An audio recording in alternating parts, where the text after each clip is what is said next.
Oh, hello and welcome to For Comics Sake. I am your host, J.Crager, and here is Will Perdomo, our co host, and our resident artist, Rini Draws. How is everyone tonight? Hi. Hi. Hello. Hi. Hi. I tried to make that go awesome, but that was kind of fucking weird, wasn't it? It's That was, Good that okay. evening. Good was a little evening, everyone. strange. You How did is good. everybody Good evening. tonight? I'm okay. Yeah, yeah. How's Florida? Or no, you're in Georgia, right? Georgia. Yep. Georgia's all Jo- right. It's pollen season, so everything is green and it's disgusting. I fucking hate pollen season. It's like there's no point in cleaning anything because it'll get dirty in like another 2 hours. Like it's just blanket of slime over my car. I hate it. oh, that's brutal. That's so Gross. brutal. And then Yeah, it's been everybody's sniffly. Blah. yeah, no fun at all. No fun at all. How about you, Will? How's the weather out there? It is disgusting and gross, and in that transition period between winter and spring, so it's just a little slimy but sunny sometimes. Nice. Where are you, Will? Nice. I'm in the Pacific Northwest, Okay. so Yeah, it's Oregon. probably still a little colder there. Right? Yeah. Yeah, we had a little bit of a tease of summer last week, and it was beautiful, and then Mhm. it rolled over us again. So almost there. Still having to take a bunch of vitamin D. Oh yeah, this is sixth season too. I feel like a half cold coming on, and I'm like, I can't tell. Is it allergies? Is it a cold? Am I dying? I don't know. I hate spring. I hate things growing. Is that why it's perpetually winter in your books? Yeah, I just want everything being dead. It would be so much easier. That's very emo of you, Rini. I'm so emo. Everything has to be dead. There's a God, beauty in decay. dead. Yeah, so edgy. Never grow up. Well, what are we doing tonight, Master Crager? Well, tonight, since this is our first episode for Comics Sake, we are going to be drawing a suggestion from the chat live, inking it, and I will be giving that away to the said person we choose. We are So, shamelessly bribing you to watch this show. absolutely, absolutely, Ooh. and I'll even break out the New Mutants 100 if we can get more subscribers. You guys get your hands on that beautiful thing, and it'll be awesome. It'll be so awesome. And So to kick it all off, should we say hello to people in the chat and have a look at some of the comments we've got here? let's do that. You want to take it over, Will, and do that? Yes, sir. The first one to show was Jolly Green. Hello, sir. He was first on all of our streams. So thank you, sir, for being first all the time and being here for us. It's amazing. Hello. Hello, sir. And then we have Maromi. Hi, sir. How are you? Hi. And then we have the lovely Ali Sanguis, who maybe will drop in, maybe won't. Hi. Awesome. And then the most insane person on Twitter and YouTube, Mr. Kokume. Chukube. Yes. And then another ride or die gentleman, GJ Martinez, who's come by quite a bit. Thank you, sir. Hermon himself. And then we've got the very talented Marco Gali. Madman Marco Gali. The backbone of the studio. That's I right. don't think I know Marco, but hello. He's badass. You'll see a lot of him. And then, of course, this is an old school Frega chat denizen, Alex VRB. Welcome, sir. Yeah. Yes, hello. Alex, man. He's staying up just for us. Good to see you. And yes, I am awake. I'm very awake. Thank you, sir. Oh, look who we got here. We've got the young gun, Mr. Coleman. Vaughn Coleman. Hey, man. Hey, buddy. Well. Good to see you. He's got a book coming out. It's looking pretty tasty. Make sure you sign up for it. And once I learn how to mod and I'm not so incompetent or boomerish, I will drop that down unless we have somebody who could do that for us. And then, Mr. Basco. Welcome, sir. The guy who... Hey, Billy. The guy who actually did the rad logo for Jawbone Death. And he will be doing work for us on Meathead on something that we haven't announced yet on that book, as will Miss Rini as well. Correct. So there we go. And look who just popped in, our good friend Luke. Welcome, my friend, the death metal hero himself. What's up, Baba? One half of Topicless. Thank you for showing up. Thank you, my friend. And I think that's it for now. And we'll get back to it as you guys come in. Nice. I appreciate all of you in the chat. That's fantastic that you took some time out to come see us. I know there's crazy other YouTube stuff going on in the world, but we're here to make art. So if you're here for art, go ahead. This is an old friend of mine that I knew way back when I worked at Paramount when I was a slimy wannabe filmmaker. This is the great Jack Waite. Funniest man I know, and he looks just like Michael Biehn. Nice. Amazing. So, welcome, my good friend. Hello. Awesome. Right. Shall we get started? Welcome. Yeah. Okay. How shall we do this, my friend? I don't know. So probably we should talk to the chat directly. Like, what's the chat interested in? If you want me to draw something tonight and you want a chance at it, you better start coming up with some ideas and throwing them in the chat. And while you're at it, you should probably share and like and subscribe and share it out to the world so they know this is going on and they can get some art. Oh, yeah. I know. We can take a few suggestions we like from chat and then start a poll, and then whatever the chat can then give another round of feedback. I mean, it's not that it's a little complicated, but not that. Yeah, that's fine. So let them all vote these on the selfish bastards will just select themselves. and we'll be here forever. So. It's oh dear. It's like a pirate council, right? It's like we just vote for yourself. Yeah, exactly. No, it'll just like be a subject matter. So I don't know. Maybe we can give them a prompt. Like, what do you feel like drawing, Jason? So what flavor are we in the mood for? Oh man, single characters, please. And they're good. It's gonna be all crowds. They're gonna be like draw a whole team because that's how it works. I just know they're going to be like Wolverine, like attacking this or Faust. I haven't drawn Faust in a long time since I sculpted a bunch of Faust stuff for Tim. It's been a long time. So I still have them too. I still have like copies of the sculptures because I made castings. I did a Claire, an M, and a Faust all for Tim Vigil. What about that one? Since the trailer just dropped, is that one to consider? Ooh, I love the Crow. I really do. That's actually a topic I want to get into with you guys after we've selected this. So let's keep that staple to our brains a little bit. But I don't know. Since that trailer dropped, should we kind of keep that in the hopper as maybe a possible one? Yeah, I like that. I like the Crow. So the Crow's good. The Crow's one. I like the trailer, but sure. And I don't know the Crow, but sure. I don't know I keep forgetting you're a young one. You don't remember. No, really? I'm not from here. It's fine. I'm not gonna know anything. Let's carry on. You don't know Brandon Lee from The Crow? I know that he played The Crow, but I haven't seen it.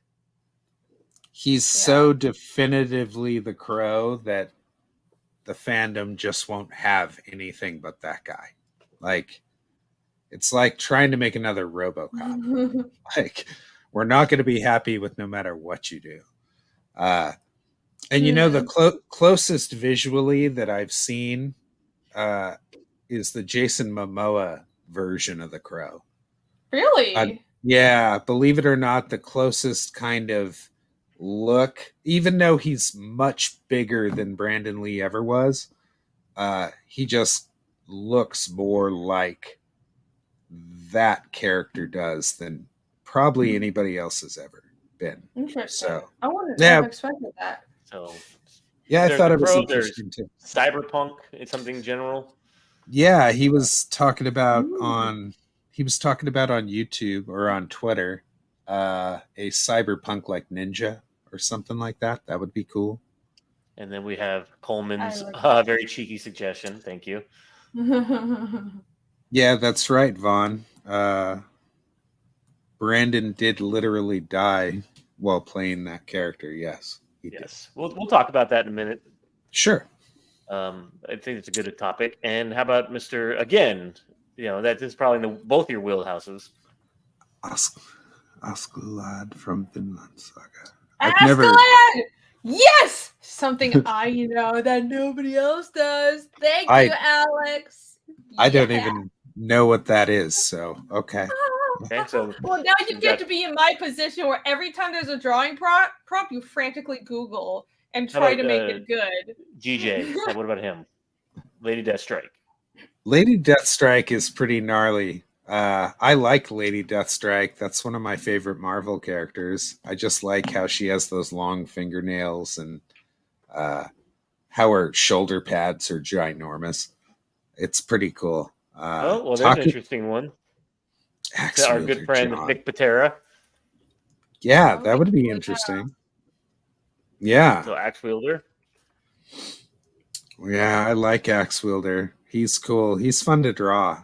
He definitely is. I actually that one I don't know. There's a Jason Momoa crow. He actually was offered it briefly, and they did some makeup tests on him and took some pictures, and the pictures were pretty good. He was probably linked with it for about 6 months to a year, and then it just went away. Oh, interesting. I mean, I don't know anything about the crow, obviously. I thought it was like a really pale character, almost like male death. Somewhat, yeah. Kind of, yeah. I mean, you could put white makeup on his face, which they did with they did that with Brandon Lee. He had white makeup on his face, and then his black crow makeup. Sounds like I would like this franchise. You should see the first Crow movie. If you've never seen it, I think you would enjoy it. Okay. Oh, I mean, it's strange you haven't seen it, Greenie. Give it a watch.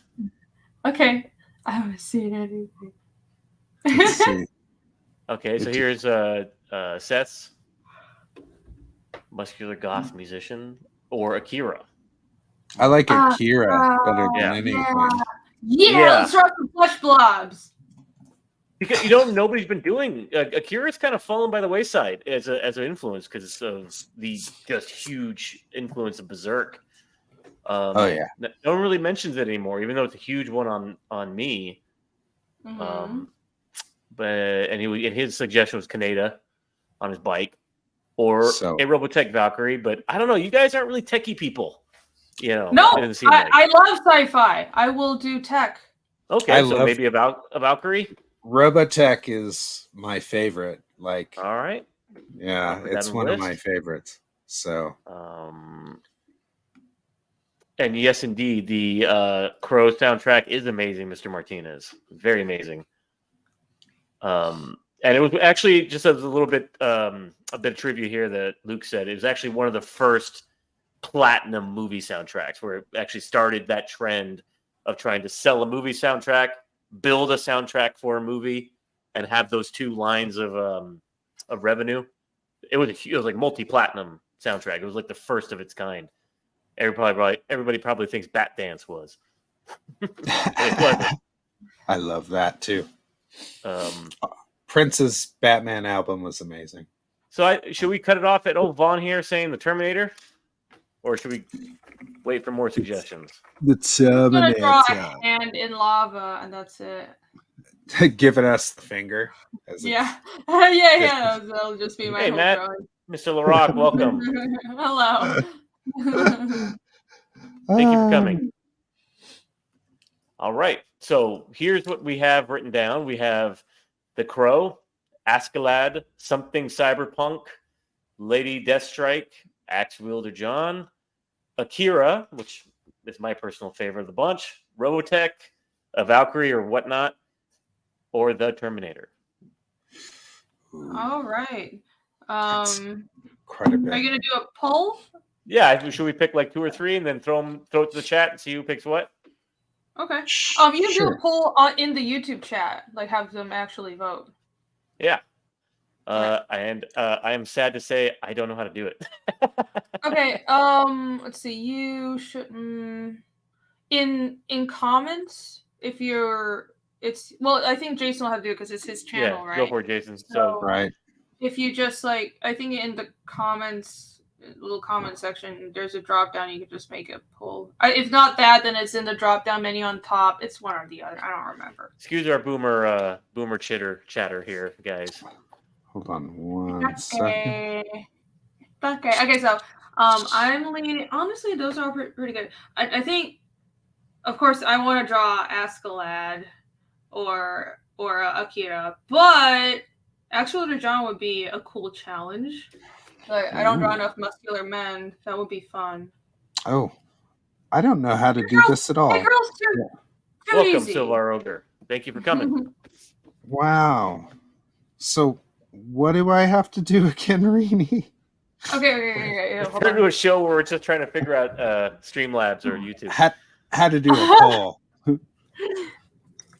I don't remember exactly. It's either the top of the chat or the bottom of the chat. Oh my god. I guess since there's three of us, why don't we pick one each and throw it in there? Okay. Yeah, and they can choose 1, 2, or 3. Yeah. At that point, yeah, do Akira, do the one that Rini wanted, which is Askeladd. Yeah, and then you can only do 3 options. Shouldn't there you can do. I'm just saying, well, why not just since there's 3 of us, 3? Okay. What do you think? Sure. Yeah. Well, yeah. so he got Akira. You wanted Askeladd, yes? Sure. Yeah. And you know what? I'll throw in the crow. Let's see what happens. Okay. Why not? So we want to. You know what? I'll challenge myself. Let's do Axe Wielder John. Okay. So Axe Wielder John in the place of Askeladd, then, Jason. Let's go. Okay. Yeah. So what are we doing now? Am I drawing? Are we drawing? Well, we've got to make a poll, guys. I don't know how to make the poll, which is still the problem. Okay. Oh no. Okay.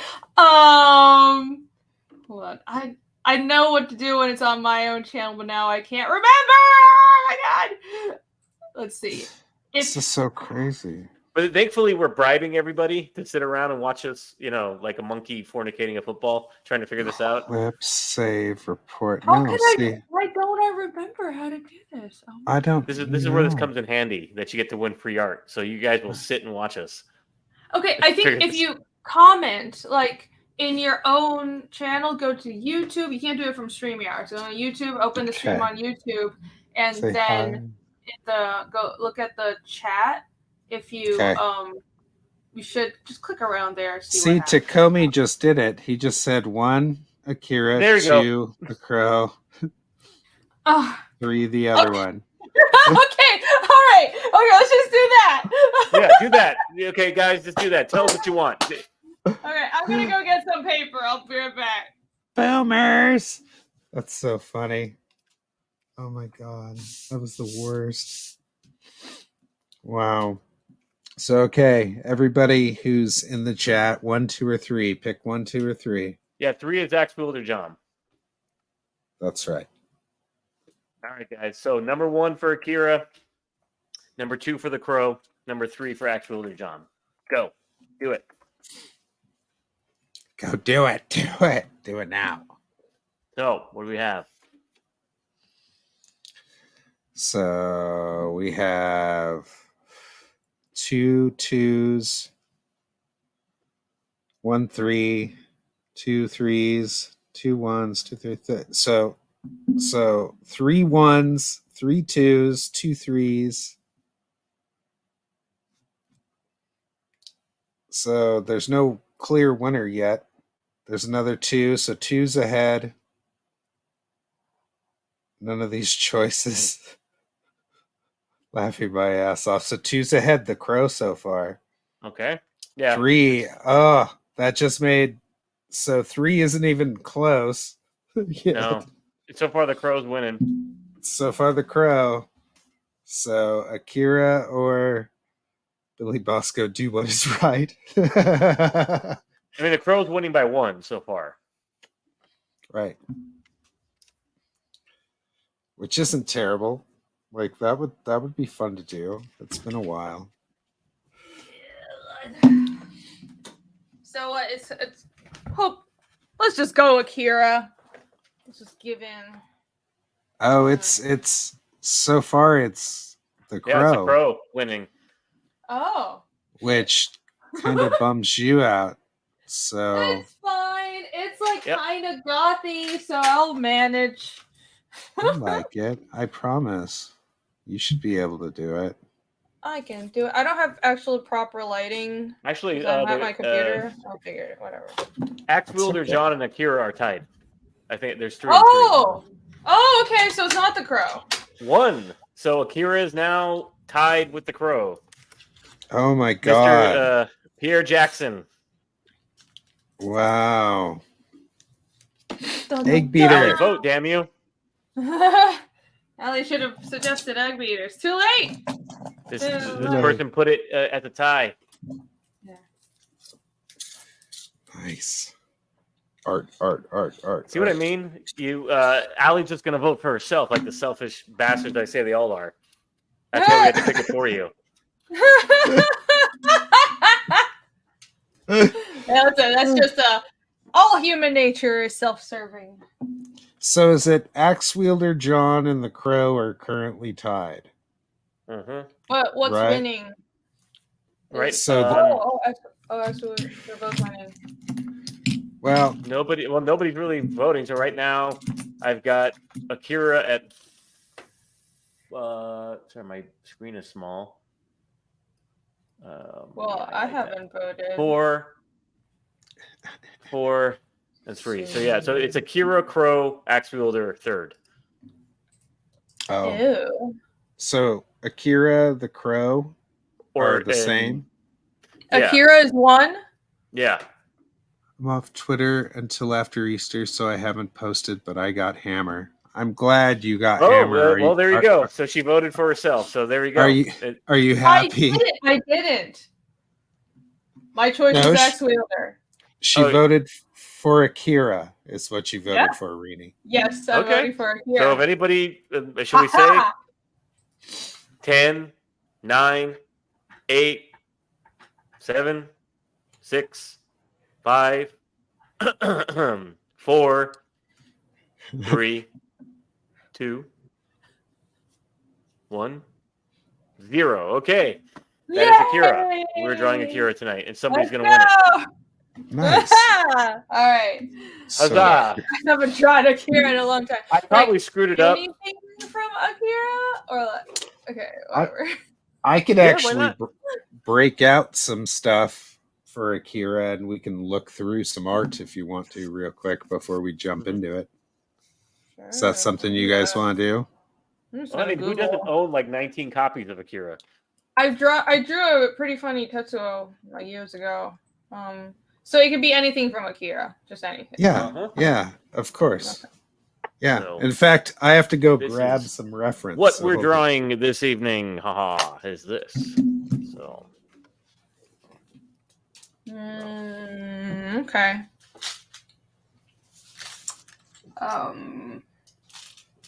Yeah, sure. Is there a time limit? Here's what I'm looking at. Is there like, nice. Oh, that's the one that. Yeah, that's the one that comes with the big box set they released about 2 years ago that has them all in hardcover. That's correct. So I'm going to add my thing to the stage real quick. Sorry, I'm still learning. That's okay. And I'm going to flip to my other what's going on? Oh. Am I going to get kicked out of StreamYard? Thank you, people, for bearing with us as we figure this out. Have we actually determined how someone's going to win this art? I guess not. Oh, no, he froze. All right, well, I'm going to do some sketches and see what I'm going to draw. I guess if it's anything from Akira, then I'll draw a flesh blob. A flesh blob? Is that the easiest way to do it? Yeah, it really is. Is it like the Todd McFarlane method of just drawing a big ass cape to cover up the fact that you don't want to draw? You can make you'll make a cape really, really cool and like, oh my god, I can make this the most jaggedy cape, and it's literally just going on a page and being like, but look how amazing it looks. So, Crager, did you hear what I said? How do we determine who actually gets this, or we just send it to Alex VRB? Is he the one who suggested it? I don't remember. Who suggested Akira? Let's do a little audit here. Okay. While you guys are doing that, I'm going to scroll around and see who first mentioned it. Oh, is that me? I'm a terrible co-host. That's okay. I should be more on top of this. I want you to do this. Oh, it was actually Tokame. It was actually Tokame. So trying to pull a fast one, Alex VRB. So should it be the person who suggested it? Yeah, I think it should be the person who suggested it. Okay, well, there's your executive decision. That means that Seth will be the winner of this piece. Nice, Seth. Congratulations. So we're gonna break into some Akira real quick. Let me turn this light off and see if that helps. There we go. That's a little better. We'll work out a better way of doing this, like a poll, in the future. So for sure. I don't have a proper setup for I don't know. Wow. As I was saying before, you don't really hear Akira discussed anymore in these circles. It's mostly Berserk, Attack on Titan, things like that. This is not brought up anymore. Why is that, do you think? That people don't bring up Akira much anymore? I think it's just phases. You know how there are cycles of what genre is popular, and same as how that happens in the West, but in anime and manga, there'll be cycles. Like mecha was popular a few years ago. It was a bit of a revival, but now mecha is not really the big thing. Now it's all isekai. And I think right now it's just the popular thing is isekai and fantasy, and not so much sci-fi. It doesn't mean there isn't like the core fan base of Akira isn't there. It's just like the popular consciousness isn't on it, right? Oh. I think it'll come back though. Look at that. That's cool. Because it's a lot. I mean, I guess depending on your age, it was the first anime we saw. But it does have the distinction of bringing it, I think, to the West in a big way. Here, let's see. What I hear. It was pretty amazing. Wow. I saw a 35mm print of it when I was a kid. I'm gonna see if I can find some of the cooler stuff back here. Oh. Yeah, what's really interesting is I think Akira is more popular in the West than in, like, I didn't really know anything about it till I came to the States, and everybody's like, oh, you like anime that's not like the kiddie stuff like Akira? And then I checked it out and I'm like, oh, like it's not really what's the anime that's popular in the West and East are actually kind of different. Not that people don't know about this, but well, right. I mean, because you never know what's going to, how should I say, start a cultural osmosis, right? You don't know what's going to actually get through the barriers between cultures. But Akira is also very Western, if you compare to other anime, especially for its time. I think now that there's more East and West cross-cultural influence, stuff like Vinland Saga is very palatable for a Western reader, I think. But at the time, there probably wasn't that much of that. And Akira is very unlike most manga, and definitely the anime is just nothing like what was anything else that was coming out at the time. But honestly, I think 90s anime was amazing, and we should go back to that Vampire Hunter D style, but that's not happening. So, I mean, that was a special time to be a fan of anime, because in the West, in America, it was quite a considerable expense to get this stuff over here. So we didn't have the glut that we have of it now, where it's just on streaming, they dump it, or you can get dedicated channels for it. You actually had to have companies who had the licenses, who could actually invest in getting it translated and brought over here. Companies like Harmony Gold for one, or manga, the actual company manga. And I guess I don't know if you agree with this, Rini, but we got the kind of cream of the crop in the early 90s, which was like Akira, Ninja Scroll, Macross Plus, things like that. Ninja Scroll. Yeah, it was stuff that wasn't. They weren't just going to bring over everything because they couldn't. I mean, these are videotapes. Yeah, sounds like you guys really did get the best stuff from the 90s. It's an experience I almost wish. I mean, it's great to just have this stuff accessible super easily if you live in Asia, which is how I grew up. But it almost seems like American manga fans just had this whole experience that's really unique to being an American anime fan in the 90s, where it's like, oh, it was people passing VCRs around or some shit. Well, it's funny you should say that, Rini, because the internet wasn't a thing to get this stuff on. I know from firsthand experience, being friends with Frege at the time. When I was 12, I was working at Extreme, and they would go to places like Mitsuwa, those like Japanese markets, or Yaohan, it was called at the time, and they had bookstores in there. And when they would find like art books from, say, Capcom, the art room, they had those things like little secret weapons that they were using as references to put in their stuff. And you could only get it by having the book, not by going on the internet. So they kind of coveted that stuff as reference. And you would see it. And I'm sure, Craig, you understand this one, when around the Extinction Agenda period of Kenny X-Men, where you started to see mechs, and you started to see Jim drawing that stuff. Yeah. Remember? Yeah, I do. And he was getting it all from those, that stuff that was kind of matriculating into the West and through these art books and through their secret weapons that they had stashed away. Oh, yeah. I remember vividly, a lot of the cartoons of that time, like Silverhawks, and I really liked Silverhawks. It was one of my favorites. I also liked, Macross, the Robotech Macross stuff.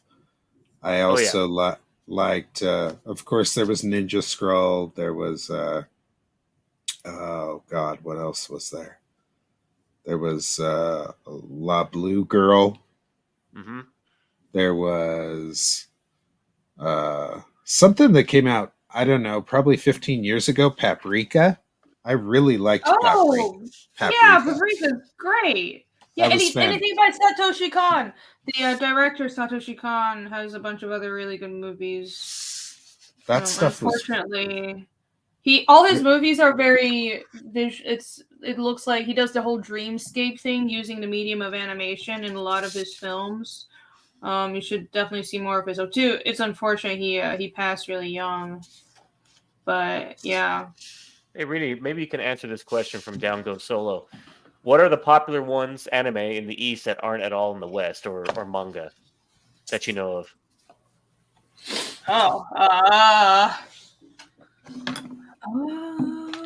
Okay, so everybody grew up. I guess people here know about like Doraemon, but that's what we grow up with. Like everybody starts watching anime when you're little, is because it's everywhere. And also, I grew up watching another it was like a more of shoujo one called Doremi. So one of my favorites growing up. This was the actual first manga that, not like the first one I ever touched, but the first one I really got into was It's called Case Closed in the West, I think. In America, it's called Detective Conan. Is the actual Japanese name, and it's like this little kid. It's a teenage detective that gets transformed into a little kid, and he's like solving crime. But it's like kid-friendly-ish murder mysteries, and I loved it, which might explain some things. But yeah, that's actually really popular with my generation. What did it translate to? Do you know? Famous Detective Conan. Oh, in America, it's Case Closed. Okay, but is Conan his name? Just his name is Conan. Yeah. Okay, so yeah, that answers your question, Mr. Solo. Yeah. But yeah, I mean that Macross or Robotech, what was the gentleman who got all that stuff over here? Do you remember his name? Masick, Carl Masick. That was my first exposure to anime was through Robotech, which was a patch job of 3 different shows. Need a light. Yeah, Robotech. I liked Robotech. See, the thing that kind of was interesting to me in Robotech is that the Robotech fighters were the same as Starscream on the Transformers. And they even used the same toy when they brought it to America.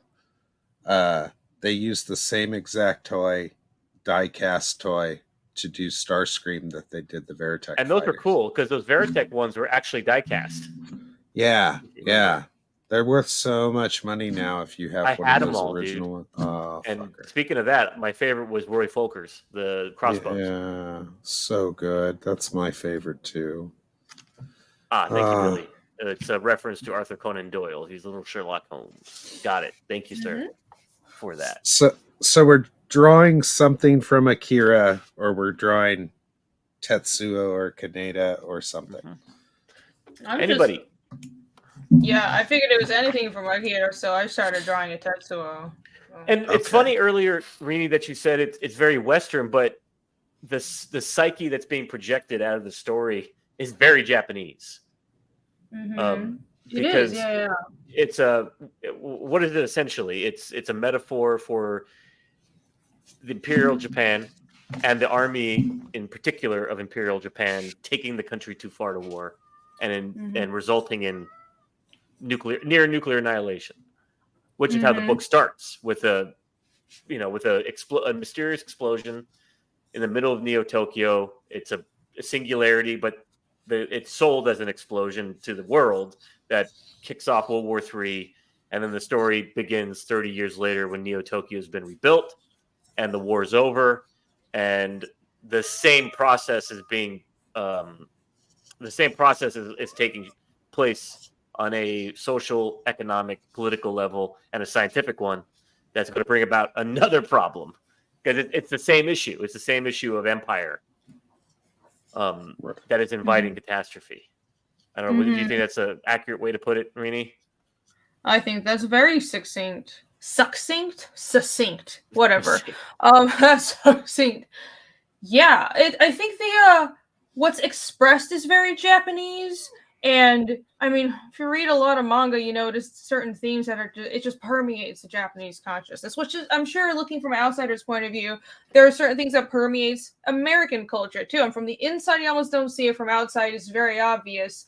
And there's so many metaphors to the bomb, to World War II, to other historical events, and tons of manga. Even Miyazaki's newest movie, it still harkens back to World War II. That's ingrained in the culture. And culturally speaking, Akira is very Japanese.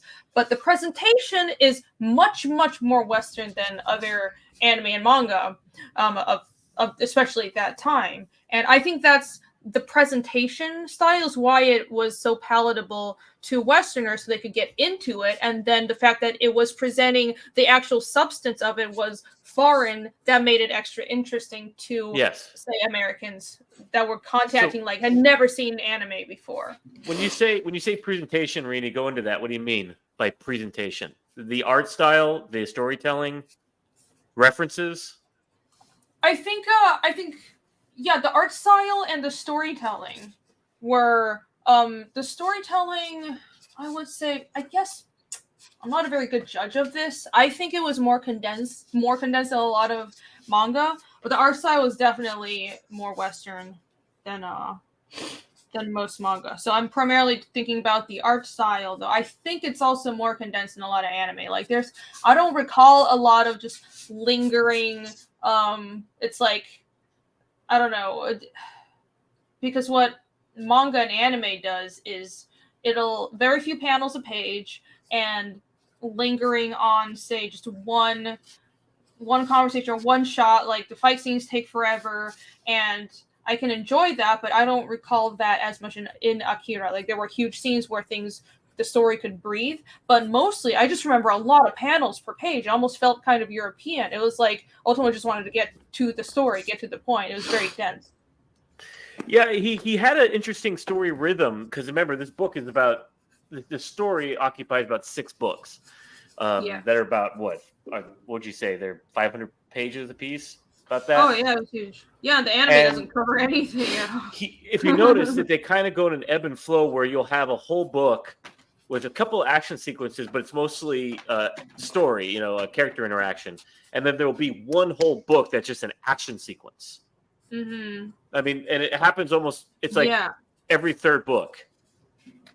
Yeah, that's weird. I think because there's so much character interaction and not, it's almost like he's not afraid of. Usually in most manga, if it's action, then you need like an excuse to do action every single tankobon, basically. Right. But Don't Akira get is us wrong. There's almost, a lot of action in Akira. right. The action is secondary, though. It's very much just about the characters and about the politics. So there's a lot of like going on about that instead of the action. It's like, oh, the action happens, it's cool, but we're not actually. It's not really. That's not the primary focus, which is weird because there is a lot of it. I don't know. I think there's 2. So in the first, because what you have is like it has a very clean. What's cool about Akira, it has a very clean demarcation point. So the first half is essentially this social political war for the new Neo Tokyo. What directions are going to go in? And based around this mysterious thing called Akira that nobody knows what it is. And these children called Vespers, who are the residual guinea pigs from this project that produced Akira and the singularity that destroyed the original Tokyo.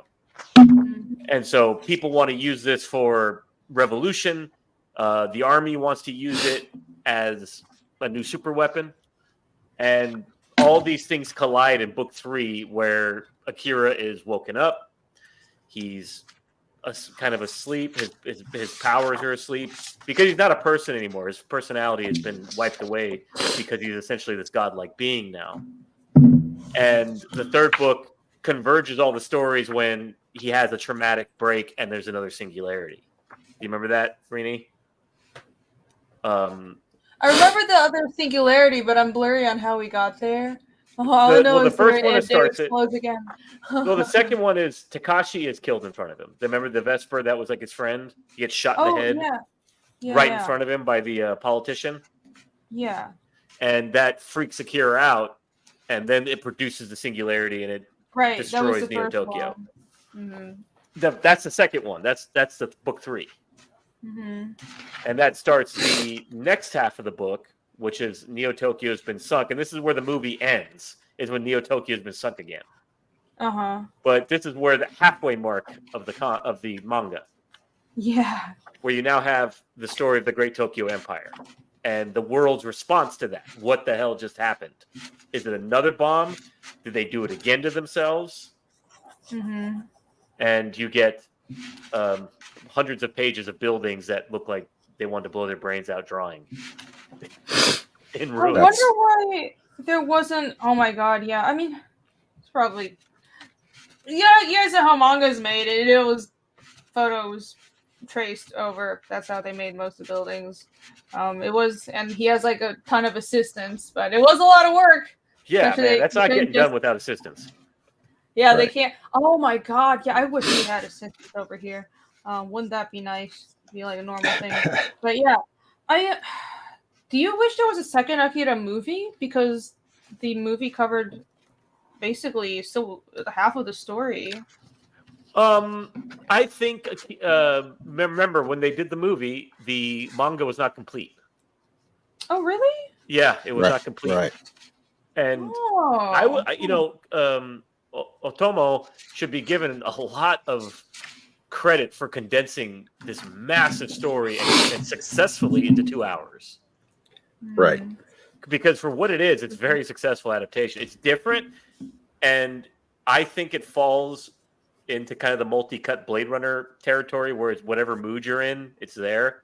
If you're in a mood for something more condensed, there's your film. If you're in the mood for something more epic, there's your books on your shelf, and they're nice. They complement each other very nicely, I think. Mm-hmm. I don't know if you guys may not agree. All right, I think you. I can see that, yeah. It was a very good condensation. I wish there was more to the story. Is at least it's been so long since I saw the movie too, but I remember feeling like it was even viewing the movie in isolation. It was kind of open ended. I wanted more, Mm-hmm. but again, it was still good. I mean, it I gave just need more of you. that story. It had the same ending where Tetsuo is essentially losing control of matter of his body. Yeah. And he's taking those stimulants to try to. I mean, in the movie, the stimulants are just street drugs, but in the comic or the manga, they're very potent I guess what did you call them, antipsychotics? Right. Just a bunch And of they're drugs. there. Yeah, they're there to control the matter essentially of the subjects because their godlike powers becomes at odds with the differentiation of a body, meaning that they want to become a unity, they want to become gods, and by the end of it, their body's going one way and their essence is going another, which is why Tetsuo has that crazy freak out with his body. Bling. What is Yeah, Rene? Are we able to see Rene's? Or is she keeping it Oh secret? no, I don't have like a camera set up. The best I can do Oh. is like this. Yeah, It's a that's no little fun though. awkward. Yeah, so I'm gonna not do that. I'll sketch it out a little bit and I'll show you guys what I'm drawing. It is a flesh blob. Flesh blob. Yeah, I think I figured out what I'm doing finally. So took me a little bit. I don't know what I'm gonna do. I've got a composition down, but this is. I mean, honestly, organic stuff, even with a lot of detail, it's it's not hard. It's kind of fun. It just takes a little bit of time. I love drawing organic, gross stuff. It's like drawing old people faces. Like the wrinkles are so much And fun. hey, Jolly Green, welcome back, sir. Hi, Jolly. Mr. Solo, I'm not sure what you're asking. Why would they want that? Sounds interesting. I'm not sure what you're referring to. I think maybe in my ramblings I went on a tangent that he's referring to. Maybe the political power or something related to. But I will say this about Akira: it is one of those influences that stays with you long after you've seen it. Because I was going to do a project with J.Crager prior to Meathead called Coliseum, and it's a post-economic apocalypse tale. I mean, it's not the world didn't end; the economy ended, and it's about gladiators. And I remember talking this over with J.Crager and realizing I had written Akira on a level. Not the psychic stuff and the spiritual stuff, but the layers of it. Right? There's a social, there's a street level, there's a economic layer, and there's political, and there's a science layer, and then they all smash together in book 3. And I didn't realize I was doing that, but I was writing Akira. Yeah, it's one of those works. I think for, I guess, what would you call it? Sci-fi? Futuristic? Something. It's like this weird thing that I don't. It's like mildly futuristic, not really sci-fi. We need a name for this genre, but Akira is pretty definitive for that genre, just like how Tolkien is actually definitive for fantasy, and Dune is definitive for far futuristic science fiction. It's like it's hard to not be influenced by those works because it's done so well. Like every genre kind of has a point because the genres are defined by their themes, and certain works just stand out because they tackle the theme so well. So how can you not be influenced by it? Cyberpunk. Point. Yeah. Would you call it cyberpunk? I think it does fit nicely in there. I guess so. It doesn't. I don't know why in my mind, off the top of my head, it doesn't. Post-apocalypse cyberpunk? Think of that. Yeah, it's like apocalypse cyberpunk, I would say. I guess you can call it cyberpunk. Godpunk. Yeah, there you go. That Godpunk. Works. Yes. Thank you, Moromi. That works really well for Akira. Godpunk. God, because it is. It's not even about the technology, though, so which is why I wouldn't call it cyberpunk. Yeah, that is actually a very good label for it. Oh, and Mr. Martinez, he was asking about Coliseum. That will be coming, but Meathead just sort of like took hold of both Crager and I, and we just kind of put Coliseum aside and are going to do Meathead first. You just got to do where you're happy. Go where your happy place is, and Meathead is where our happy place is right now. That's right. How is this flesh blob working? I'm so confused. Flesh blob. Yeah. This is left. You know what? This isn't going to be accurate. Whatever. Who cares? Doesn't matter. It doesn't matter. Oh, he had wires all over him too. That's right. I forgot about that. Yeah, he was merged with a bunch of machinery. Machines. Oh, it'll happen, Allie. We just we're doing Meathead first, and Watch if you this. guys buy it, I Look at will this. come back and take your money with Coliseum. Watch this. Okay. All right. His torso. I mean, why can't I find a screenshot that's accurate? Would you say Cyberpunk is post-apocalyptic? Billy suggesting. Do you think it counts? I don't think cyberpunk as a genre doesn't necessarily need to be post-apocalyptic. No. Like what Ghost in the Shell is post-apocalyptic is cyberpunk, but it's not post-apocalyptic.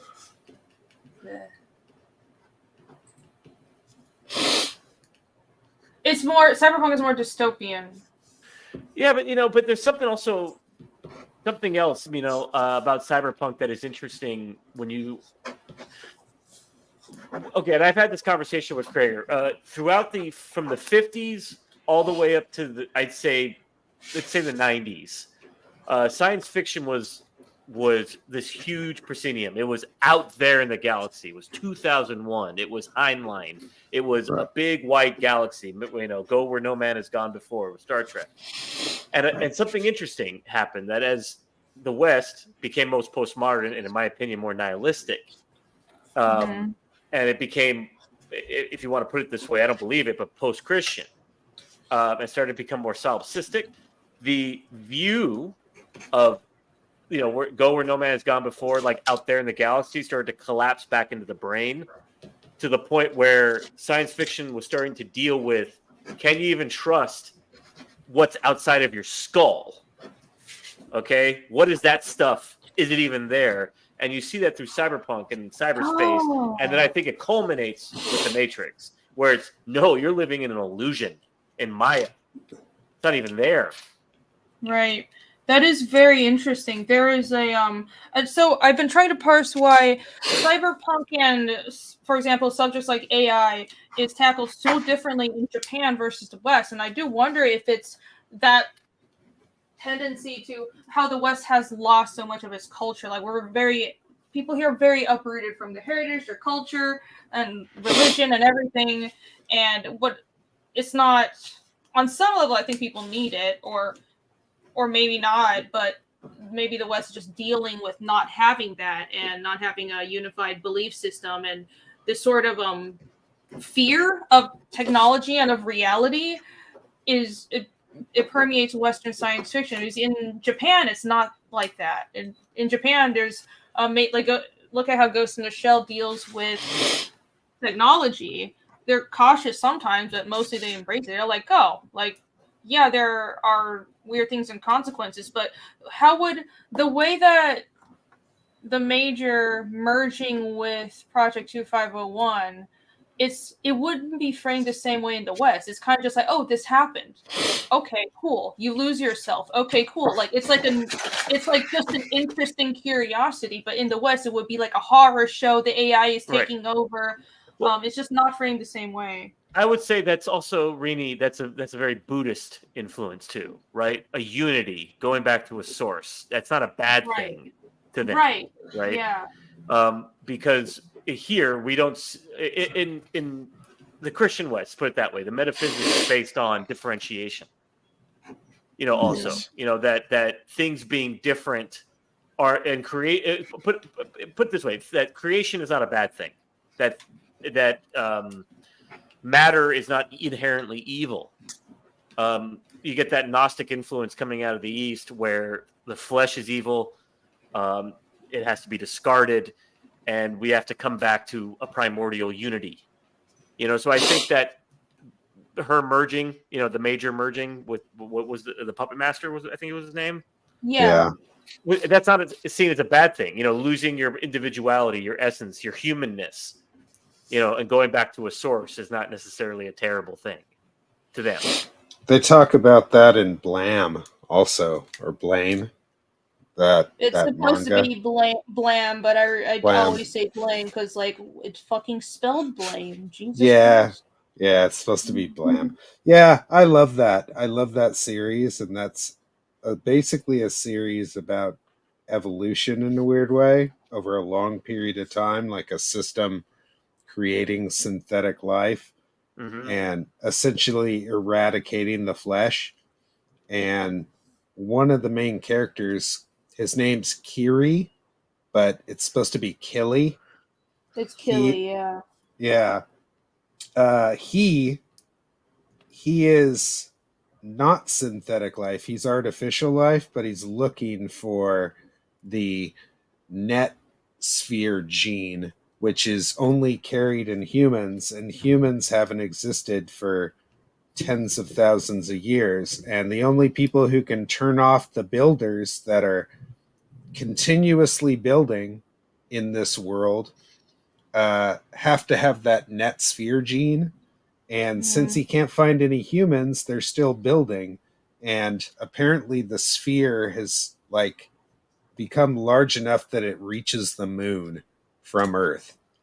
So it's pretty interesting how they separated themselves and have this weird look at what humans are and what they would evolve to be, and how things are like perpetually moving forward and into destruction. Like it's one of those, you have to read it.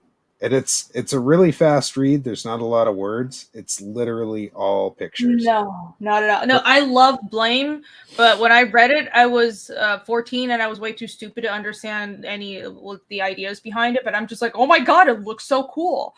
It was cool. fascinating.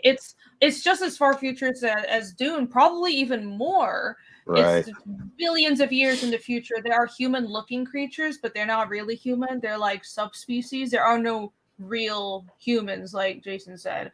It's and synthetic it's life. very unique because there's so many environment shots, which is what drew me to it, and it made me finally not be afraid of drawing environments anymore, because that's most artists' fear is drawing environments. But Tsutomu Nihei is an architect by training, so this whole comic is like this one guy with the amazing gravity gun walking through this far futuristic landscape, just like buildings and buildings and amazing landscapes and like almost no other creatures, but just robots and landscapes. And I'm like, this is amazing.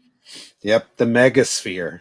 It just goes on forever. It's amazing. Yeah. And he walks for like 10,000 years. It's one of the most ridiculous storylines I mean, I just remember he'll be like, I don't know, like knocked out or something, or there'll be just like a page of him walking, and it'll be like a little caption, 1,000,000 years later, or like 2,000,000,005,000 something seconds later, just like a long string of numbers, and that's like those are the hours that have passed. I'm like, that just is such a sense of mystery. It's really fascinating.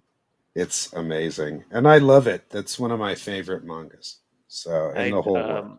I think Luke has a good one too. Cyberpunk is classified as high tech, low life, which is the low life can't afford the high tech. Right. Interesting.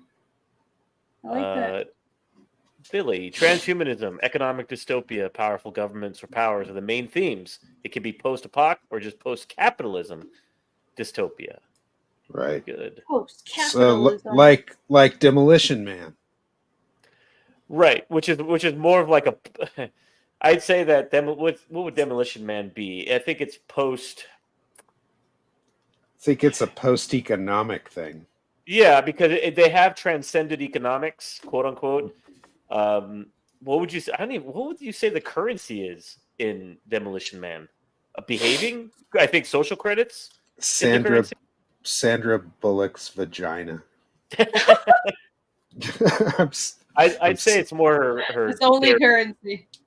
or derriere Okay. indeed in that film. Or those shells, the shell issue. Oh, The sex we're not going to shell. we are not going to digress into a conversation about the 3 seashells, okay? About shells. That's taken up how much time in all of our lives? Yeah, that's true. That's true. Let's What? see. What are the well, seashells for? We're doing Okay, something right, I Allie. will not ask. Nobody said this stream would give me nightmares. Sorry.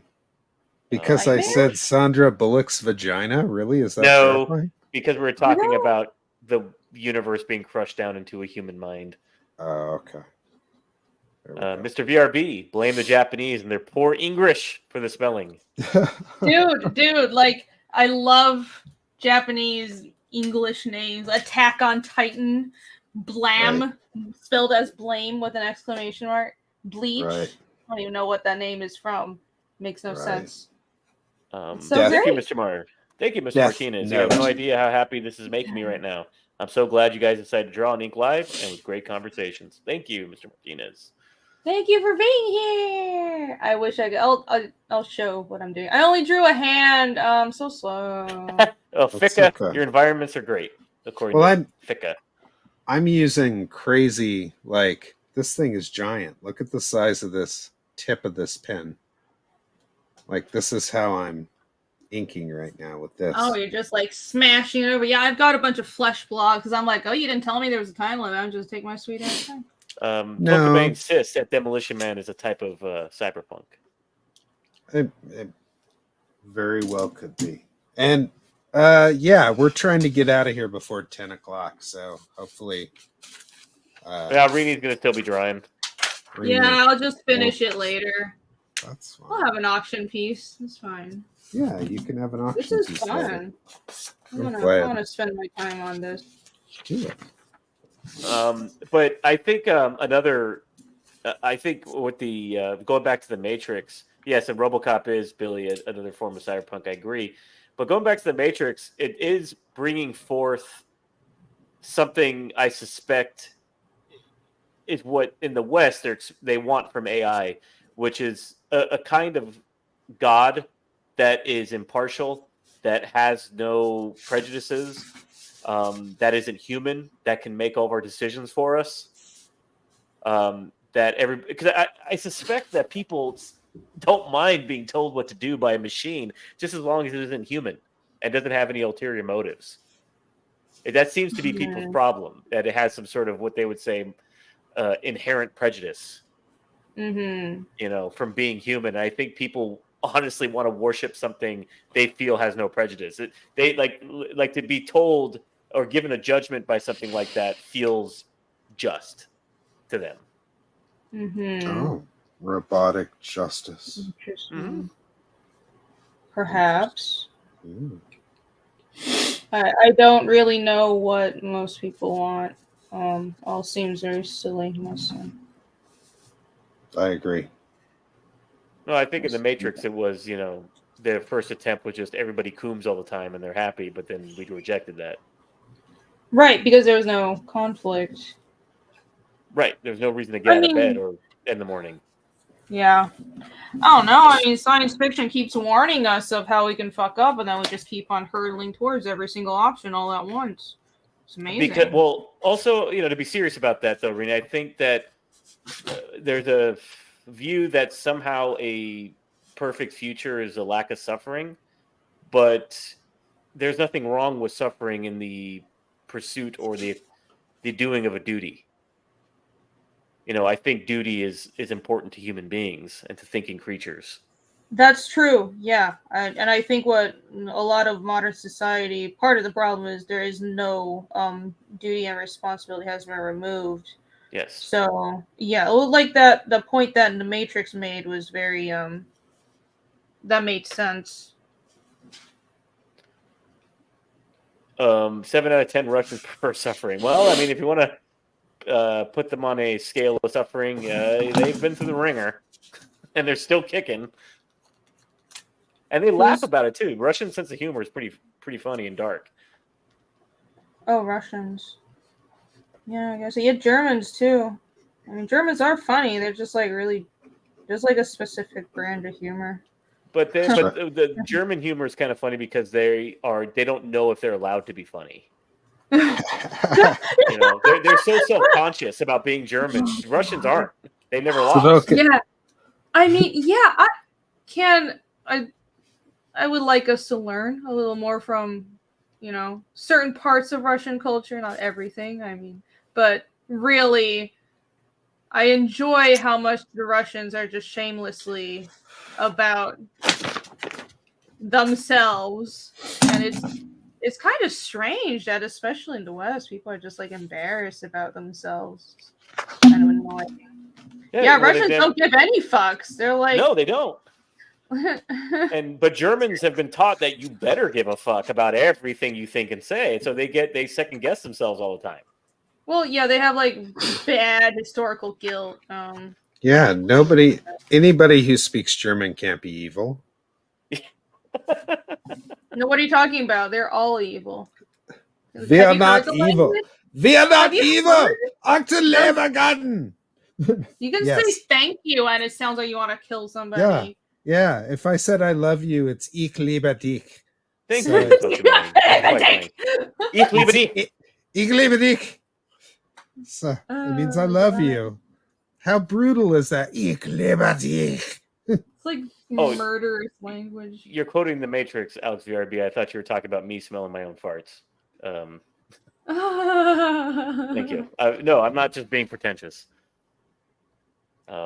No, Allie, that is not gasoline you smell. That is the waif of very little air from Reenie's pen because she's going so slow. Huh? Oh yeah, me slow.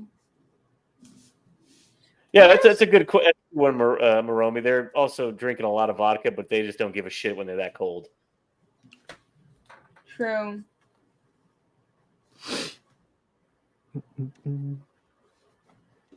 Well, there you go. There's a battle of the bold trivia for you. Best answer at any time a German demands something of you is nuts. That's right. And that's a Battle of the Bulge reference, Rini. Okay. It's when they were demanding the surrender of the 101st Airborne in Bastogne. The answer was nuts. Like nuts to you. These nuts. You know, Luke, this may be a very controversial take, but I think German is a much lovelier language than French. Oh, anything is lovelier than French. Thank you. Who the hell decided that French was the language of romance? Like, what is wrong with those people's ears? This language sounds like people can't close their mouths. Like everything is a vowel. I don't understand. It doesn't sound nice. I mean, when you're giving cigarettes to babies, I mean, come on, man. You're gonna like have a goofy view on life. I mean, I'm sorry if anyone likes French, but I like it. Spanish is like the more romantic language. I love how Spanish sounds. Just so smooth and stuff. It's great. Spanish. Espanol. I worked with a machinist, according to Alex VRB, that saw action in the Battle of the Bulge. He did not often speak of the war, but he hated Germans in Patton. See, I had the opposite experience. My grandfather was in the war, but he was in the war, so to speak. He was almost drafted. He was an Italian, fascist pig. But I loved him to death. But he had a very high opinion of Germans, and had an absolute hatred of the English. He's like, they dress snazzy. We like it. Oh man, he hated the English. He would just like fly into a rage every time he heard their name. What would he say about the English? He would say that they started the war, that they made it inevitable, that they controlled the seas, you couldn't trade, which is not exactly incorrect. But it was funny. Like he didn't have he didn't have the typical problems you would think somebody on the more Axis side of the spectrum would have. Oh, interesting. He just had a big beef with the British. Oh, it's so funny. Huh. All right, so what do we have here? We have Tetsuo in his duel with Kaneda. I'm suspecting that's the case, right, Crager? No, I just had him floating on some rocks. I don't know. I tried to give it a bunch of energy, and I don't know. I don't even know if it's really well drawn. I just kind of like him going for a feeling and trying not to fuck it up. So, yeah, he could be fighting somebody, or he could just be like pissed off and trying to float away. Like, fuck you, I'm leaving. Is that true, Rainey, that Ali said you just take pictures of arches and you're a frustrated architect? Huh? Are you a frustrated architect, according to Ali? Architect in training? No. No, I like environments though. I did take pictures of a lot of arches. I love buildings and environments. I actually like drawing environments. Because environments are a character unto itself. It can be. You know? Yeah. So a lot of artists are afraid of drawing environments. Should not be. It's funny that Silvar Ogre says this. He's talking about the misunderstanding of the word romance. It was a misunderstanding of romance meaning derived from Rome, but people thought it meant hearts and Cupid. Then the bad idea stuck. And it's funny that you say that because when I was watching the trailer for the new Crow film, I had this visceral response to it that it is so thoroughly postmodern. What I liked about the original Crow is that it's actually extremely romantic. Because in this kind of decaying Gothic environment, that is Michigan in the movies, where, there's social decay, there's industrial decay, there's crime. You have these two lovers who are essentially innocent people that have a pure love, and it's an idealized love from two people who've never sinned. And it is truly romantic because it is idealized. And then it's invaded. There's an essay on the woman. She is killed. He is killed. It is the ultimate tragedy. Thanks for the spoilers. I mean, that's how the film starts. Okay. That's the first minute of the movie. Okay, is a crime scene. Yeah. And if you guys know, it's actually based on David O'Barr's real life, where he got in a car accident and his wife died. Or his girlfriend died. James O'Barr. Yes. The real Shelley. Right. The real one. So it's a real story. Man. And I'm watching. Excuse me. Sorry. Go ahead, Greg. No, go ahead, man. So I'm watching this trailer and I'm seeing the Eric Draven in this trailer, and from what I could glean from the plot is Shelley and him meet in some kind of detention center, and they're both criminals of some kind because they're in this yard. He's covered in tattoos. She's saying goofy things to him like, "You're brilliantly broken. You're my person." And I'm like, looking at this going, okay, this is the postmodern relationship. Two toxic, broken people that are sort of being carried around in the, toxic swell of society and just slamming into each other and kind of holding on to each other for dear life. It's not romantic, right? Which is the original Crow, which is an old definition of love amongst this new thing called Michigan that's rotting to the ground. Oh, wouldn't that be so great to make, especially nowadays? What? I don't know anything about the Crow, but if you're saying that the story is about bringing back an old definition of a connection that's been lost in a rundown world, that would be a wonderful facsimile. Is that the right word for modernity? But they're not going to make that, would they? No, they did. They made a basically modern love, which is toxic love, which is what started with that Suicide Squad film, right? Where the Joker. Yeah, that's what they're doing. Harley. But that is postmodern love, is Harley and the Joker. Abusive love. Yes. Well, it's all transactional. Like everything is it seems like there's nothing beyond physical usage, basically. It's so fucked up. I can tell you this. Most people don't really know what love is. So they don't know what it's like to suffer with another person. If you've ever seen Good Will Hunting and that spiel that Robin Williams gave about, like, you weren't there when she had fucking cancer and took care of her and this and this and this, that's fucking love. Okay. Hello, Sumo. Welcome. Where it's beyond your control, yet you do it anyways, and you do the right thing no matter what. So that's real love. Yeah, I'd say. Well, it's difficult to differentiate love in the English language because we have one word to express it. As in, like, for example, Greek, they have 4. In our language, we just say love. I love my shoes. I love Rainey's headphones. I love Crager's, that crazy shit in the background he has. Sure. Yeah, I love my dog. I love my shoes. Okay, well, is there any kind of level to this? And then Greek, we have what is it? Storge, agape, philia. Am I missing one? And eros, right? So we can differentiate what you mean by that. Different types of love. Yeah, and when you combine those all together, of course, you have Christian love, which is agape, which is charity. Which is what you were kind of talking about, Crager, which is love of God and all the brethren. Right. But this crow is interesting. Like I said, it's 2 broken people, but it's, like I said, more postmodern. The other one is an actual tragedy, because it's a pure love. It's actual love between 2 innocent people that is violently cut short, and so much so that Eric Draven's going to come back from the dead to write it. And there's also something in the trailer where it says you're running out of time to save her. I'm like, what? What do you mean save her? She's dead. It's a tragedy. That's the point. Save her. Yeah. Okay. And it's a revenge tale. It has nothing to do with saving anybody. Yeah, it's an inevitability tale. Right. Which is what I like about it, is that it's going to run its course whether you like it or not.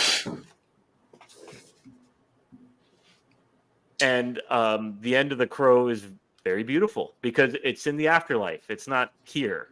And I think that's the postmodern part, right? It's not the afterlife. I want it now. Right? I have to be happy. I have to have my happy junk food now. So I have to do something in this material reality that's going to bring back my girlfriend. Yeah. Is that what they're going with? They're going to. That's what it sounds like in a trailer. Okay. Hey, Sam, how you doing? Inkslayer. There's another long time chat denizen. Welcome, sir. And if you're leaving, hope you'll see you back soon. Yeah. And I do agree, Pierre, that the original movie, this is also the case with, like, Akira, for example. Depends what mood you're in. You have both. They complement each other very nicely, the movie and the comic. Because Brandon is perfect as Eric Draven. He's pretty good. So you just spoiled it for me. Like, what was the original Crow about? He comes back from the dead to just tell the story? No, the Crow comic begins like in the middle of it, so to speak. Okay. And he's already back. We have no idea who this person is. And through through his actions, you realize that he's supernatural because he can't be harmed, he can't be killed, and we don't understand this until through his emotional state, we have emotional flashbacks in The Crow, not articulated verbal or memories. They're emotion. They come off as memories that have emotional resonance to them. Because the art changes heavily in the flashbacks. Mm-hmm.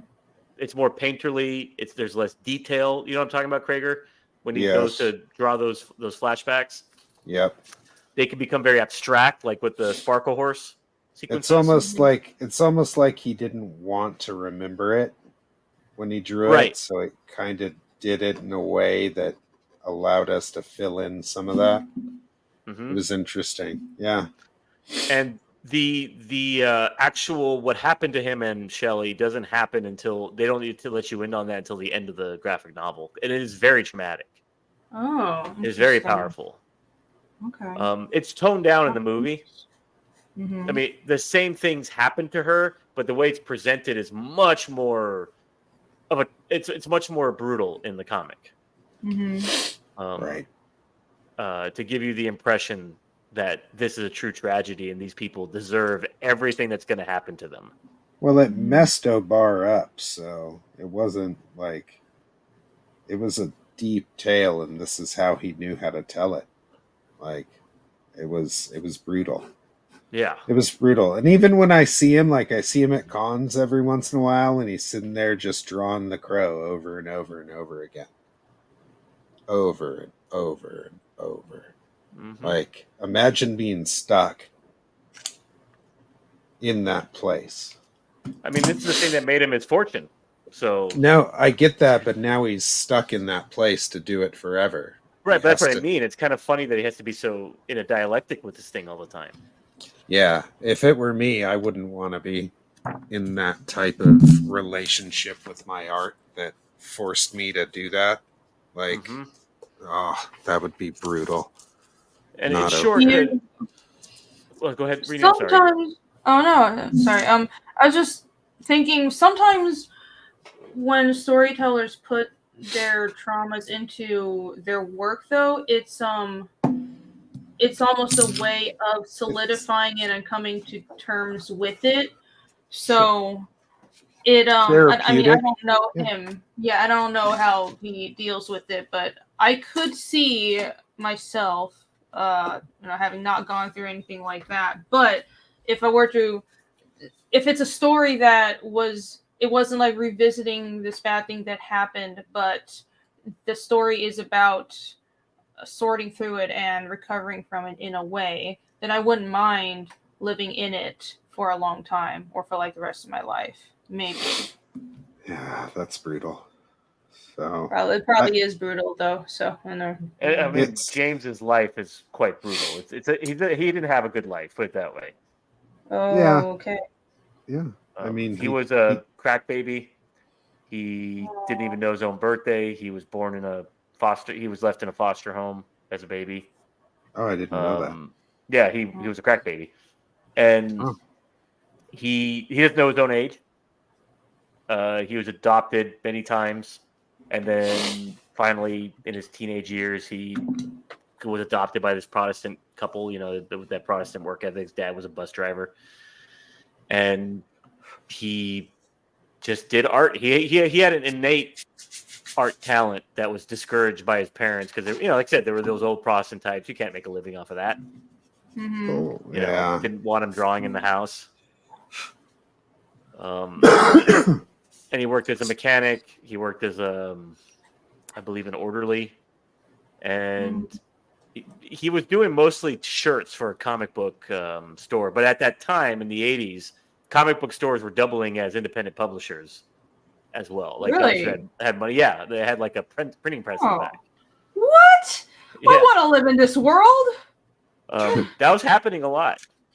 Wow. And he That's crazy. was kind of just doing the Crow a page at a time, sort of just as nighttime therapy. Mm-hmm. And eventually, when he had enough pages, he kind of took it to this guy and he said, "Hey, you got anything?" And everybody was asking for stuff. Like he was just asking his customers, like, "Do you got anything that I can start my company with?" And the Crow was one of those things, and that's how it got made. And they got that. That's interesting. Mm-hmm.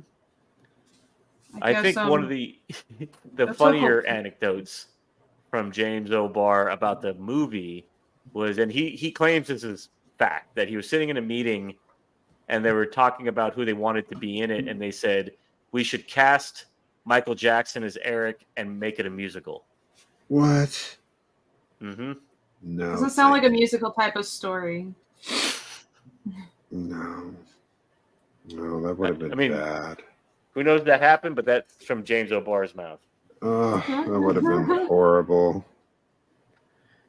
Well, it is Hollywood. You never know.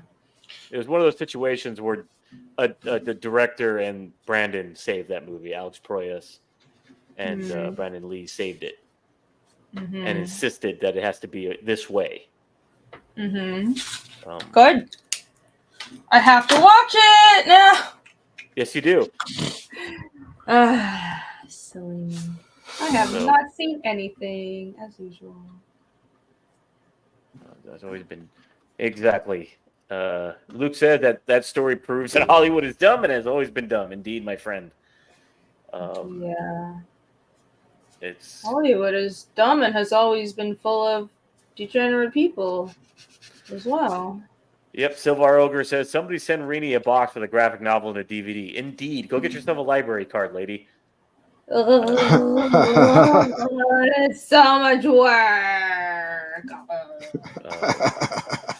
Tokame, I just want to know why in all the Crow movies, the Skull Cowboy is not in any of them, even a crappy knock remake. Well, in the original, they did shoot him. He's just cut out, unfortunately. He was talking to Tokame. And we just addressed that, my friend. Thank you, Mr. Aguilera, for adding that.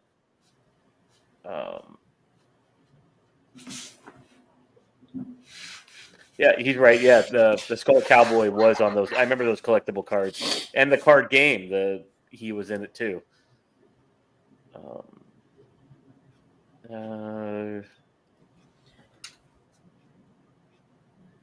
And Mr. Basco remembers seeing the Crow on the base theater when he was still in the Marines. Nice. I saw it when I was 13. Yes, Marini has a lot of catching up to do. She's just lovably ignorant. No, I don't know anything. Pika says, I think he means you, Rini. You can spend 2 hours not drawing. It's okay. What? No, I can't. I can't. I must draw every minute of every day. Mr. Moromi, libraries still do exist. I've actually been to a couple here. They do. There's one not far from me. I never go, though. My wife used to work at a library for a long time. So until COVID. So at least I could see Prince playing Ruby Rod. Well, I think he was based on Prince, wasn't he? Ruby Rod. Indeed. Yep. Moromi, once again, I read most graphic novels, trade paperbacks from the library. Good man. All right. And Tokime got beat up for seeing it in the theater, in the Berkeley Theater. In the Berkeley Theater, you communist. Why'd you got beat up for seeing it in a theater? He got grounded. I'm sorry. I was just saying his parents were abusive and they probably were. Oh, he snuck out of hell. I was like, what? I was like, is this a controversial movie? Like, but I was just calling him a communist because he was in Berkeley. You know, he must have been. Those Berkeley communists. Damn. Okay, all right. Tokame. So what do we got here? Here's your drawing. What do you guys think, chat? This is our first. That I suck, and that I didn't draw his face, and I do everything in shadow. Oh my gosh, Jason. It's terrible. It was just a first impression. Those are some sexy rocks. Those are some good rocks. You still haven't put fiendish across your head. You know, you bend over like that with those headphones, like constantly. Oh yeah. Streams. You should at least just have fiendish off the top of those headphones. I actually did used to have an old pair of headphones because I have a fiendish sticker, and my older pair of headphones had a really thick band, so it just fit perfectly. These just don't. I don't have a sticker that fits it though. It'd be like a billboard, you know, constantly because you're just like doing this the entire time. You know, you're hitting your top of your head at screen. You might as well say back. You know, get those ones like in Back to the Future that have a ticker that says "Please back fiendish." Just going across it. I'm gonna do it. I'm gonna get a new pair of headphones and put that on. Back fiendish, everybody. All the time. Buy it. You can't back it, but you can buy it. Pre-orders on the website. How are we doing on yours, Rini? I'm face now. Let me see. I want to see it. How do I? Hold on. I'm gonna do it. Get out of mine and go to yours. Let me check this out. There we go. I'm showing Hold it. on. You can already see it. I'm gonna remove. It's vertical. I'm putting way too much detail into it. Yeah, I am. Just click on the little person icon. Just click on the little. Don't put us into infinity. Just click on the little person icon above me. What the hell? The person icon. Hold on. Her? Yeah, on my icon in the top left of my. There we go. We did it. Yeah, I'll be Look at done that. soon. There you go. Nice. That is a nice one. Yay. He's so I really want to draw the puffy. flesh blobs. Yeah, I love look it. at that. That's awesome. That one's Yeah, I'm actually good. making pretty good progress after I'm done with the arm. Are you gonna draw a Cowrie in there going, you know, like getting squished? Oh, no.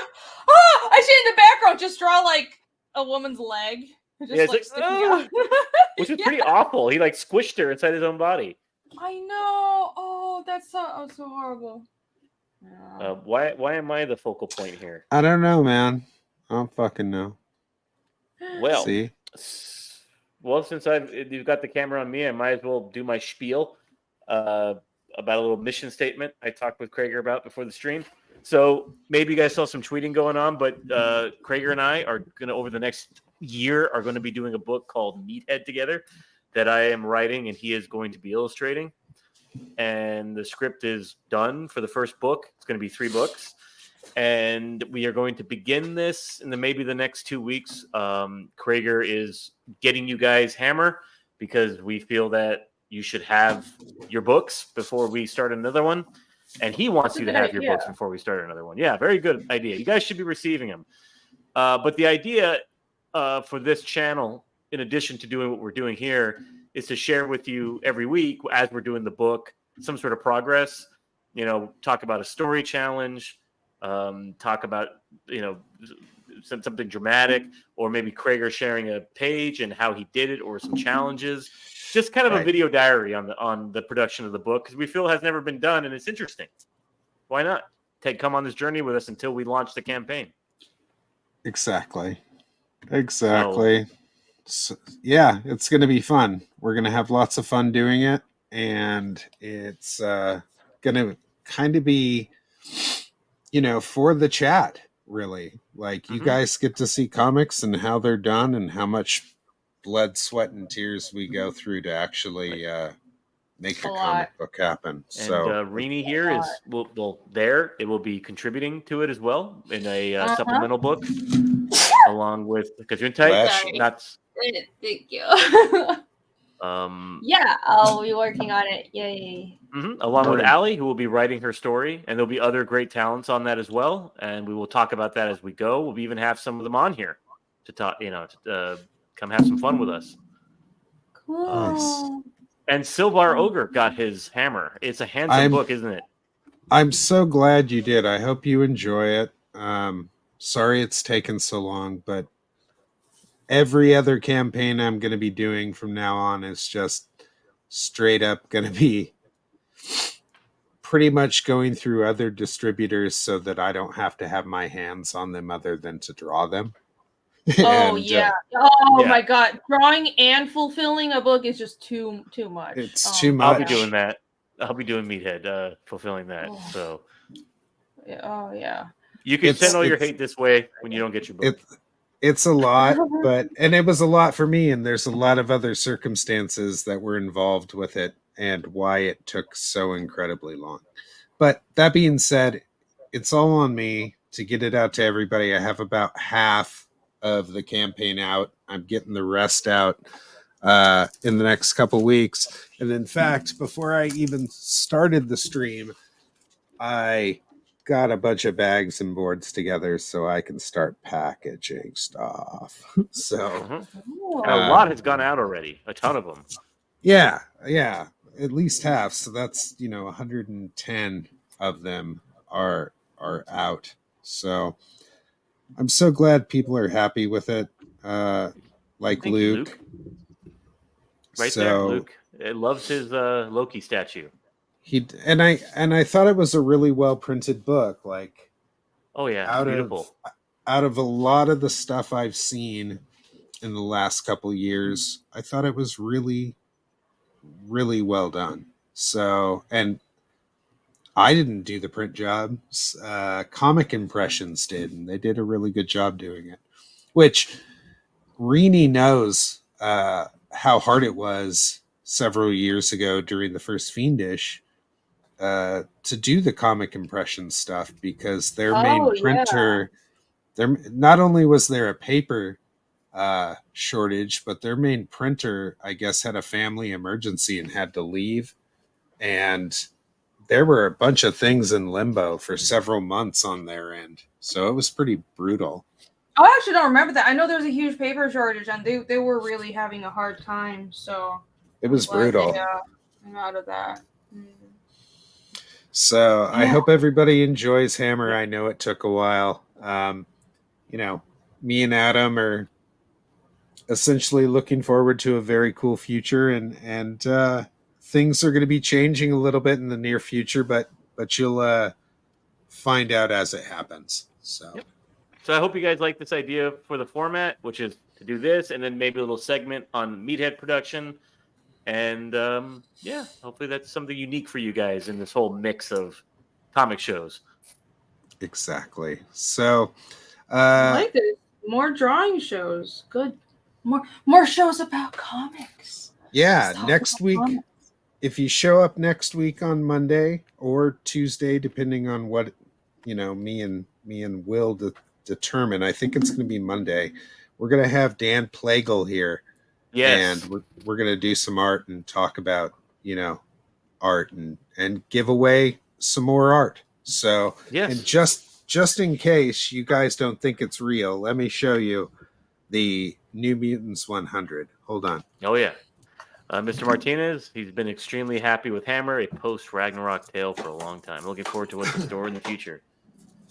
Yes, indeed. Friends. So when we reach 150 subscribers, which I think we're like 55 off right now, this is an 8.5 version with white pages. First appearance of X-Force, first appearance of Shatterstar so this is the second appearance of Shatterstar. And this is essentially an 8.5. And this is a 30-year-old book, right? Like it came out forever ago. It's beautiful, and I'll be giving it away to a subscriber once we get to 150. And I think anybody that's between 35 and 45, maybe even 50, is like, that's an important book. That's a big one. It is. And then when we get to 300, so double that, this is the first appearance of Weapon X, the second appearance of Deadpool, and this is Black Tom Cassidy's first appearance. It's a 9.8 of X-Force 2. Yeah. I think his name is Kane, isn't it? That character? Right. Yeah. Right.